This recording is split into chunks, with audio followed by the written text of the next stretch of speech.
Hey everybody, Joe here again with Tim Wallace Soil Mix Supply and the Soil Channel. One of, if not the most popular trends when it comes to creating a new home garden is the raised garden bed. I can say that because we sell more raised bed mix than any of our other garden blends that we offer. And that's because so many people have come to love raised garden beds. And there's a lot of good reasons why you too should consider making your next garden a raised bed garden. So in this video, I'll explain the benefits of raised beds, some common mistakes you'll want to avoid, and with the help of my daughter and her husband, and maybe even a very special guest, we'll show you how to build one and how to fill it with the best possible soil. Stay tuned.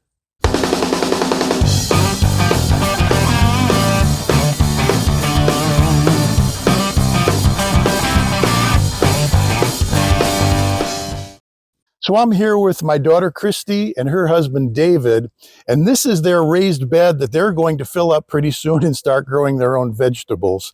So Christy, I have a quick question for you. Why did you decide that you wanted to have your own garden? I just wanted to be able to grow my own vegetables. It seems like they're much better when they're fresh compared to the ones you buy in the grocery store. Couldn't agree with you more. And I think a lot of people are that trend. You have a lot of control over what goes in your garden, what comes out of your garden when you're growing them yourselves. So David, when this one came, I took a look at it before we even got it out of the box. And I was a little surprised. I looked at the box and went, this is going to be a 4x8 garden. And sure enough, it turns out to be a 4x8 garden bed, 2 feet tall. Was it hard to put together? No, not really. It went pretty quick. All it took was a screwdriver and time. Now, you guys also mentioned to me that one thing you sound kind of unusual is this stuff was wrapped in like a plastic or something? It was. That was probably the most time-consuming portion of the entire process. So it was more of a protective coating over this thing. Okay. Now, this came in more than one color, didn't it? Yes. And you guys chose wood grain, but I think it came in 5 or 6 different colors, right? Yes. So this particular garden bed came from Home Depot. The company who makes it called Best Choice Products. And again, it comes in different sizes and different colors. But this is powder coated steel. And tools, a lot of tools. Just a screwdriver. Just a screwdriver. Well, it can't get any easier than that. And one of the things we already know is you didn't have to tear up the grass. You didn't have to dig anything, but we're at the point now where we need to get this thing filled up, right? Yep. So before we do that, let me break away and give you some information on some do's and don'ts before you start to get your garden bed filled to the point where it's not going anywhere. A big benefit of having a raised bed is you can choose the location and the materials for your bed. Try to make sure that they're no more than 4 feet across so you can reach from one side all the way across to the other. If you're going to have more than one raised bed, don't put them too close together. Leave room for garden carts and wheelbarrows. And in order to get the 6 to 8 hours of sunlight you need each day, ensure that you're putting your garden north and south rather than east and west to make sure you get the best possible sunlight. Before you put in your dirt, be sure that your bed is level. First of all, you want it to look great, but if one end is higher than the other, you run the risk of losing soil and water. And be certain to consider your water source, whether you're going to be using a garden hose, whether you're going to be using drip irrigation, or even a soaker hose. Make sure that you have access to that precious water. After your dirt and your plants are in place, don't forget the mulch. It helps keep down the weeds and helps you to retain water. And lastly, a major benefit of raised garden beds is you can choose the soil that goes in it. Native soil, something that came from your yard, is probably not your best option. Stay with me and I'll give you all the information you need on the best possible soil.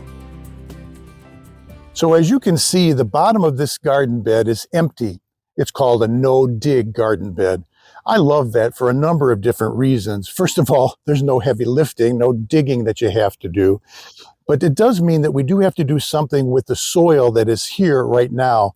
There's grass underneath here, which is fine because we're going to deal with that. One of the mistakes I just talked about a moment ago was not lining the bottom of your garden bed with something. So the first thing we're going to do before we start worrying about what to put in this garden bed is to get some good quality cardboard down. Again, you can take a look at all this grass here. And this grass, if we don't get rid of it now, will eventually start to affect and maybe even weeds into the garden. So we're going to want to separate that. And again, the first thing we're going to do is we're going to put down a layer of good cardboard, and then we'll go on from there. Let's go. So again, we're going to line the bottom of this with cardboard. The cardboard is going to choke out this grass and give us a good solid base for everything else that's going to go above it. But remember, I just said use a good quality cardboard. This is what I'm talking about. Talk about generic cardboard. This is unwaxed cardboard.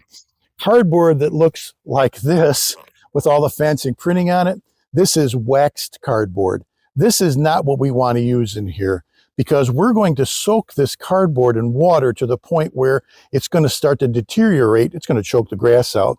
This one, because it's wax, will not allow that water to penetrate. So we're going to use nothing but regular old cardboard.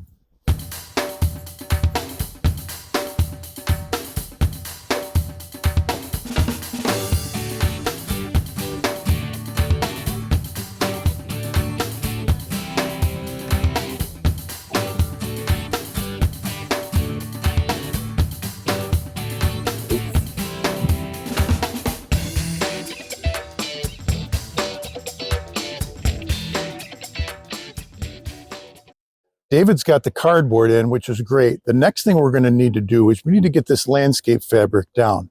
However, we want to wet this very, very well before we permanently install this landscape fabric. And let me give you a little bit of a hint. If you have a problem in your yard with moles or voles, or you're worried about critters like that getting into your garden from the bottom up, this is a great time to add a wire mesh in between the cardboard and the landscape fabric. That'll do its job for keeping those little pests from getting up into your garden from underneath. But we're going to go ahead and we're going to soak this cardboard real well after we measure this landscape fabric for a perfect fit. Once the cardboard is thoroughly soaked, and I mean thoroughly soaked, we can stop. Having it this wet is going to help it decompose or deteriorate a little bit quicker. And again, the idea here is to kind of choke out the grass that's underneath. Now, to keep the grass from coming up from this point forward, we're going to go ahead and add a good quality landscape fabric.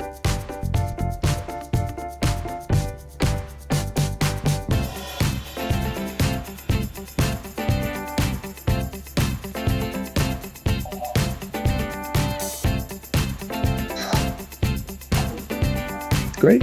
Okay, let's get it down to the bottom. All right, landscape fabric is in place. Cardboard's down. Now we need to talk about filling it up. We're going to fill it up with some organic material in addition to the soil I'll talk about in just a minute. So let's get that ready and let's get it in this bed.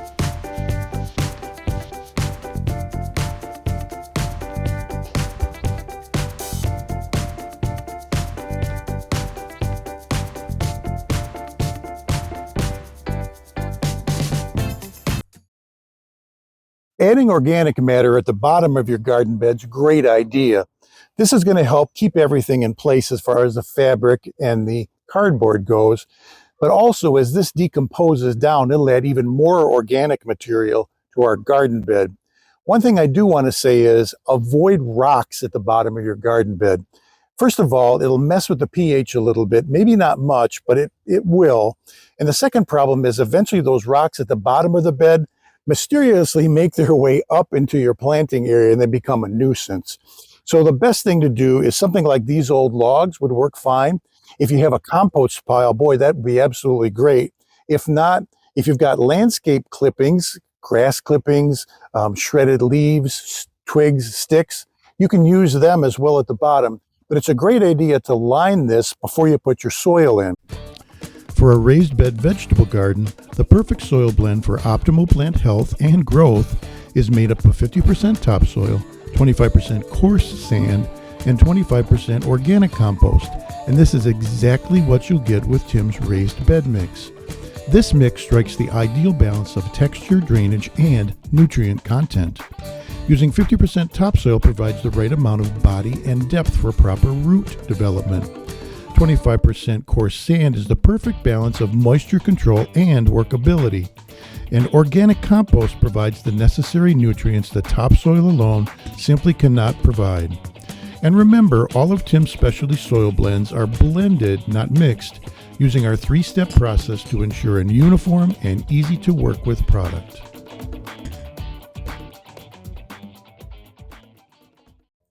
So as you can see, our garden bed is filled. By far the hardest part of this whole process was moving the soil from the driveway back here to the garden bed. But our 2 cubic yards definitely filled this up. Remember that we added organic material in those logs to the bottom of this. That took up some of the space. But because this soil has been blended and not mixed, it's very light, very fluffy, so it's taking up more area or surface space than a regular mix would. If you take a look at this mix up close, topsoil, coarse sand, and organic compost, how easily this stuff comes into my hand and then falls out. Very loamy, very rich in organics, and a really, really good media for planting vegetables or even flowers. But this garden bed will serve Christy and David very, very well for many years to come. And I don't know if I could say that it's easy enough for a 4-year-old to do, but it's certainly something that you can do on your own. Hey, when it's time for your next lawn or garden project and you want the best mix for the best result, think Tim Wallace Soil Mix Supply. Before you leave, hit that subscribe button to keep up with all of our Soil Channel videos. Find us on Facebook at Tim Wallace Soil Mix Supply, and on the web where you can find a lot of good information on our website at timwallacesoilmixsupply.com.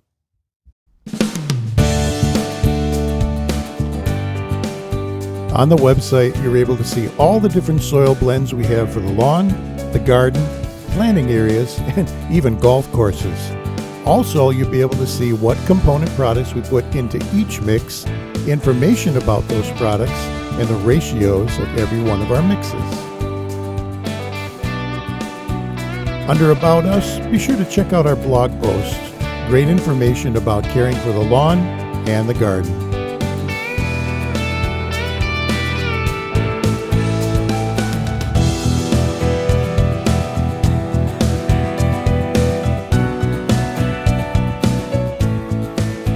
Well, no garden is really complete without plants, and since it's late October, we're certainly not going to be putting tomatoes and peppers in this garden. However, we do want to make sure that we have something planted in it. On behalf of Tim Wallace and Tim Wallace Soil Mix Supply for the Soil Channel, I'm Joe. Until next time, grow and have a great day.